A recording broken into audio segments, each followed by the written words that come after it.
माँ, अब इस घर में आपकी ज़रूरत नहीं।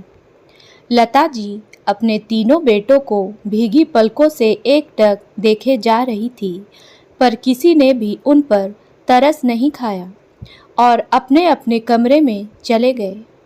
वह चुपचाप उठकर एक बैग में 2 साड़ियाँ, अपने पति की तस्वीर और कुछ कागजात भरकर रोते हुए अपने बनाए घर को निहारती रही। इसी घर में वह ब्याह कर आई थी। एक एक कमरे को अपने हाथों से सजाया था। पर्दों से लेकर फर्नीचर तक खुद एक एक पैसे जोड़कर बनाया था। घर का हर कोना गवाह है कि वह अपने घर से कितनी जुड़ी हुई है।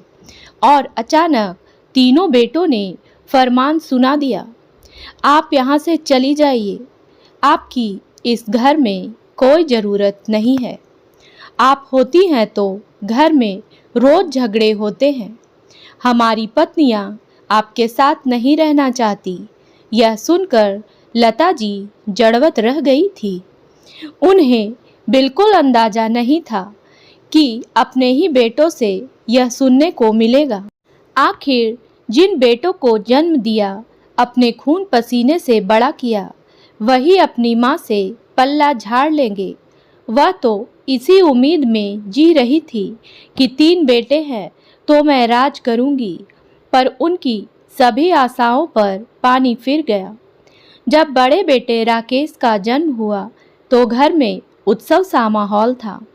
सालों बाद घर में लड़का हुआ था, क्योंकि उनकी जेठानी रूपा जी को 3 बेटियां थी और सास पोते के इंतजार में पलकें बिछाकर बैठी थी। जब लता जी ने लड़के को जन्म दिया तो घर में खुशियां आ गई थी। राकेश के बाद दूसरे बेटे राजीव का जन्म हुआ। राजीव छोटा था और अपनी हर बात मनवा लेता था। कोई भी गलती करता तो वह बड़े भाई पर डाल देता। उसके वजह से राकेश को डांट पड़ने लगी थी, इसलिए वह उस पर गुस्सा करता। राजीव के बाद तीसरे बेटे कमल का जन्म हुआ। वह और भी ज़्यादा नटखट था और अब उसकी वजह से राजीव को डांट पड़ती थी। अपने बेटों की यह हरकतें देखकर लता जी फूली नहीं समाती थी और हर समय अपनी किस्मत पर इतराती थी। रूपा जी की तीनों बेटियां बड़ी हो रही थी। इधर लता जी के तीनों बेटे भी बड़े हो गए। रूपा जी ने पहली बेटी की शादी की तो बहुत रोई थी। तब सास ने सुनाने का मौका नहीं छोड़ा था। अरे तू अभी रो रही है, मैं तो इनके जन्म पर ही रोई थी। लड़की जात है, एक दिन चली जाएगी और दहेज भी साथ ले जाएगी। अभी तो 2 और हैं, यह बेटियां तो घर में होनी ही नहीं चाहिए। तभी उसकी छोटी बेटी बोली, दादी ऐसा क्यों कहती हो? आप भी तो किसी की बेटी हो और जो 2 बहुएं घर में लाई हो वह भी तो किसी की बेटी ही है। लता जी की सास फिर गुस्सा करती हैं और गुस्से में सबको लपेटे में ले लेती थी। लता जी अपनी जेठानी की तीनों बेटियों को बहुत प्यार करती थी और तीनों उन्हें अपनी छोटी माँ समान ही समझती थी। बाकी दोनों की भी शादी जल्दी ही कर दी। अब रूपा जी खुश रहती थी। उनके पति का तो स्वर्गवास सालों पहले हो गया था। अकेली घर में क्या करती? कोई बेटी और जवाई अपने साथ घुमाने ले जाते थे। बेटियां थी तो दिन भर अपनी चाची और माँ से बातें करती रहती थी। एक दिन उनकी सास बोली, अब उन्हें भूल जाओ, अब तो मेरे पोतों की शादियां कर दो ताकि घर में पोते बहू आ जाएं और जल्दी से अपने होने वाले परपोते का मुंह देखकर सोने की सीढ़ी चढ़ जाऊं। सबसे पहले राकेश की शादी कर दी। नेहा उसकी पत्नी बनकर आई। जवान की बड़ी खरी थी, अच्छी पढ़ी लिखी थी तो अपनी दादी सास और सास की कदर नहीं करती थी। उसे अपनी पढ़ाई का बड़ा घमंड था और इसी के चलते वह घर में किसी से भी मिलकर नहीं चली। हमेशा अपने में लगी रहती थी। वह अपने ससुराल वालों को गंवार समझती थी, पर राकेश की नौकरी इसी शहर में थी, इसलिए इन सब के साथ रहना नेहा की मजबूरी थी। घर का काम तो उसकी दोनों सास संभाल लेती थी। नेहा का मन करता तो करवाती, नहीं तो घूमने फिरने चली जाती। लता जी बहू के आने की उम्मीद लगाए थी और बहू उनके पास 2 मिनट भी नहीं बैठती, बस अपने काम से काम रखती और बाहर घूमने फिरने निकल जाती। लता जी बहू के लिए बहुत करती ताकि वह उनकी बेटी बन जाए, अपने मन की कहे और उनके मन की सुने, पर वह उसमें नाकामयाब रही। कुछ सालों बाद राजीव की शादी भी पूजा से कर दी ताकि दादी जी की इच्छा पूरी हो सके। वह अपने जाने से पहले अपने तीनों पोते बहू का चेहरा देखना चाहती थी। कमल के लिए कोई लड़की मिल नहीं रही थी और उन्होंने बिस्तर पकड़ लिया था। तब राजीव की साली काजल से कमल की शादी कर दी गई। लता जी यह सोचकर खुश हो रही थी कि दोनों बहनें एक ही परिवार से आ गई, तो अब वह दोनों उनकी बेटी बनकर रहेंगी। वह बड़ी बहू नेहा जैसी नहीं निकलेगी, लेकिन इस मामले में उनकी सोच एकदम अलग थी। दोनों बहनों ने आपस में गुटबाजी कर ली थी। अब वह दोनों बहनें अपने हिसाब से रहती थी। इसी बीच दादी जी चल बसी और सोने की सीढ़ी चढ़ने का उनका सपना अधूरा ही रह गया। रूपा जी अपनी बेटियों के साथ ही रहती थी। कभी कोई बेटी अपने पास बुला लेती तो कभी कोई और बेटी बुला लेती। वह अपने नाती नातिन के साथ अच्छे से दिन बिता रही थी। उनका समय बड़ा अच्छा बीत रहा था। अब लता जी के मन में आ रहा था कि काश उनकी अपनी भी कोई बेटी होती। तीनों बहुओं की अपनी ही अलग दुनिया थी। उनको साथ में रखना ही नहीं चाहती थी, उनसे दूर भागती थी। दिनेश जी के अचानक जाने के बाद वह काफ़ी अकेली हो गई थी। सभी रिश्तेदारों ने समझाया, चिंता करने की ज़रूरत ही नहीं है। तीनों बेटों बहू और पोते पोतियों से भरा परिवार छोड़कर गए हैं। अब वह समय के साथ चलने लगी, घर में अपना मन लगाने लगी। अब तीनों बहुएं बिंदास हो गई थी, एक दूसरे को कुछ भी कह देती और एक दूसरे के साथ लड़ने झगड़ने लगती थी। लता जी उनके काम को लेकर लड़ाई और रोज की चिकचिक से परेशान हो गई थी। काम करते ही तीनों अपने अपने कमरे में बंद हो जाती थी। लता जी उनसे बात करने को तरस जाती थी। वह अपने बेटों से कहती तो वह भी समझाते थे, कोई बात नहीं, आज नहीं तो कल बहुओं को समझ आएगी।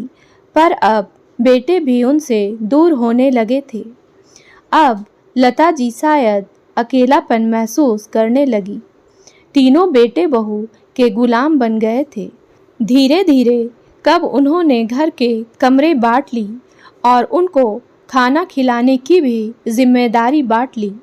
उन्हें पता ही नहीं चला घर का बंटवारा हो गया था और अब एक लता जी अपने तीनों बेटों और बहुओं को खटकने लगी थी। बड़ी बहू 2 रोटी खिलाती थी, पर साथ में 10 ताने देती थी और मंझली बहू जो करती वह छोटी बहू भी करती थी। बड़ी बहू कहती थी, बड़ी बहू हूँ तो क्या हुआ, क्या सारी जिम्मेदारी मेरी ही है? अभी जायदाद का बंटवारा करेंगे तो दोनों छोटी देवरानी अपना हिस्सा छोड़ देंगी क्या? हिस्सा लेंगी तो फर्ज भी निभाए। बीच की बहू पूजा भी अपनी सास को ताना देती थी, देख लो सासू माँ, बड़ी बहू काम आ रही है, ना छोटी बहू भी आपको 2 रोटी दे रही है। फर्ज तो बड़ी का होता है। वैसे भी जेठ जी तो घर परिवार के लाडले रहे हैं और छोटे देवर आपके लाडले रहे हैं। मेरे पति तो बीच में ही प्यार को तरसते रह गए, फिर भी उनकी पत्नी आपको 2 रोटी दे रही है। लता जी कड़वे घूंट पी जाती। बीच बीच में वह रूपा से बात करके दिल हल्का कर लेती थी। रूपा उन्हें हिम्मत देती थी। लता जी की बहुएं अब उन्हें रखना नहीं चाहती थी। तीनों के बच्चे बड़े हो गए थे। उनमें झगड़े होने लगे। लता जी गेंद की तरह इधर उधर धक्के खाती थी। कभी किसी बेटे के घर खाना खाती तो कभी किसी बेटे के घर। अब उनकी उपस्थिति से घर में सबके चेहरे लटक जाते थे। उन्हें लगता था घर में उनकी किसी को कोई ज़रूरत नहीं है। एक दिन वह सोकर नीचे आई तो उन्हें चाय की तलब लगी। तीनों ही बहुओं ने दरवाज़ा नहीं खोला। उन्होंने दरवाज़ा खटखटाया तो बेटे बाहर आए और बोले, आप क्यों बहुओं को परेशान करती हो? यह घर छोड़कर क्यों नहीं चली जाती हो? इस उम्र में कहाँ जाएंगे, क्या करेंगे, इससे किसी को मतलब नहीं था और अपने आत्मसम्मान से और समझौता ना करना पड़े, इसलिए आज लता जी ने अपना घर छोड़ दिया। और जैसे ही वह घर से बाहर निकली तो खुशी के मारे उनकी आंखें चमक गई। रूपा जी की सबसे छोटी बेटी बाहर कार लिए खड़ी थी, जो उसी शहर में रहती थी। वह अपनी चाची को अपने साथ लेकर चली गई। रूपा जी ने ही उसे फ़ोन करके सब बताया और उन्हें साथ लाने को कहा था। उसने अपने एडवोकेट पति को सारी घटना बताई और कागजात दिखाए तो वह भी हैरानी से बोला, चाची जी, घर पर आपके तीनों बेटे का कोई हक नहीं है। यह घर तो दादाजी अपने दोनों बेटों के नाम की थी और जब दोनों बेटे नहीं रहे तो यह घर मम्मी जी और आपके नाम हो गया है। पति की संपत्ति का उत्तराधिकारी पत्नी होती है। आप दोनों इसकी बराबर की हकदार हैं। आप चाहे तो अपने बेटों पर मुकदमा करके घर वापस ले सकती हैं और उन्हें घर से बेदखल कर सकती हैं। अपनी बेटी जमाई के मुंह से यह सुनकर वे हैरान रह जाती हैं, पर वह उस समय कुछ जवाब नहीं देती हैं। अगले दिन रूपा जी छोटी बेटी के घर से वापस आ जाती हैं और पूछती हैं, लता, तूने क्या सोचा? भाभी, मैंने कुछ नहीं सोचा। मैं कुछ करने का सोचूंगी तो लोग क्या कहेंगे? एक माँ अपने ही बेटों पर मुकदमा कैसे कर सकती है? रिश्तेदार और समाज वाले क्या कहेंगे? लता, जब 3 बेटे माँ को घर से निकालकर बेघर कर सकते हैं तो एक माँ भी मुकदमा कर सकती है। इसमें गलत कुछ नहीं है। अभी तेरे बेटे तेरी सेवा करते तो तू क्या उन पर मुकदमा करती?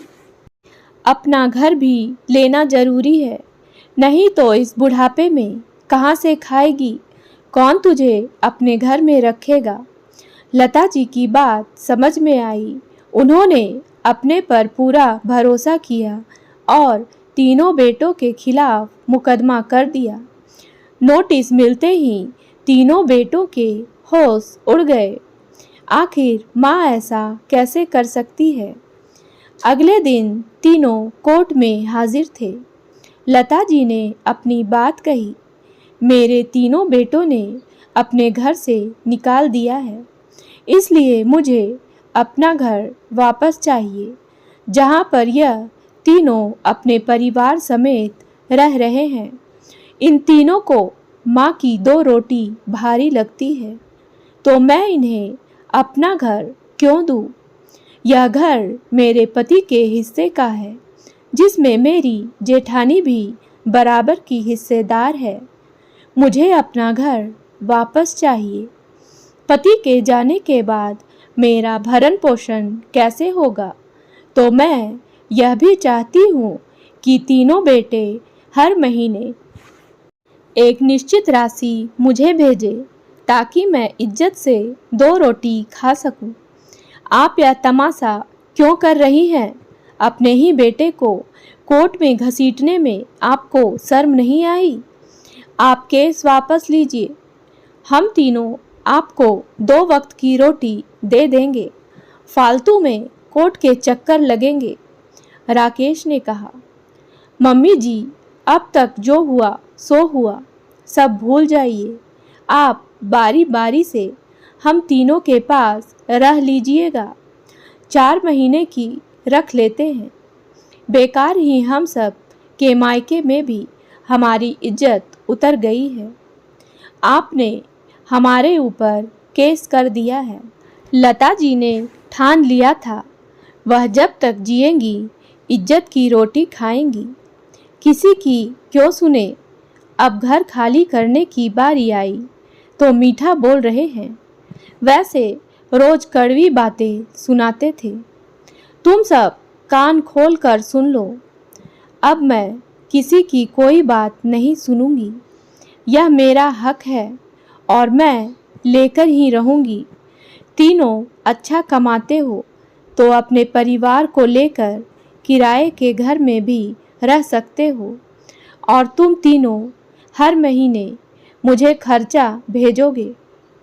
मैं इतनी बड़ी बदकिस्मत हूँ जो मुझे यह सब करना पड़ रहा है। काश तुम लोग अपने संस्कार भूले नहीं होते। काश तुम अपनी माँ की कदर करते तो तुम्हें आज यह दिन देखना नहीं पड़ता। घर की इज्जत बाहर उछलती है तो उसके छींटे सब पर आते हैं। कोर्ट ने कुछ महीने बाद फैसला सुनाया। लता जी ने घर के कागजात दिखाए और बेटों को घर खाली करना पड़ा। उन्होंने बाकी के कमरे किराए पर उठा दिए और एक कमरे में खुद रहने लगी। तीनों बेटे उन्हें हर महीने खर्चा भी भेजने लगे। लता जी ने अपनी बेटी और जमाई को धन्यवाद दिया और उन्होंने वसीयत भी बनाकर रखवा दी। उनके मरने के बाद यह घर उनकी जेठानी की तीनों बेटियों में बांट दिया जाए, क्योंकि यह तीनों ही समय समय पर आकर मुझे संभालती हैं, बीमारी में मेरा इलाज करवाती हैं, मेरी सेवा करती हैं। अब रूपा जी भी कुछ दिनों के लिए उनके साथ रहने आ जाती थी। भाभी बड़ी किस्मत वाली है जो आपको 3 बेटियां हैं, लता जी ने कहा तो वह मुस्कुराकर बोली, यह तीनों मेरी ही नहीं हमारी बेटियां हैं। लता जी सम्मान और इज्जत से अपना बुढ़ापा व्यतीत करने लगी। उम्मीद है दोस्तों कहानी पसंद आई होगी, तो मेरे वीडियो को लाइक करें और मेरे चैनल को सब्सक्राइब करना ना भूलें। धन्यवाद।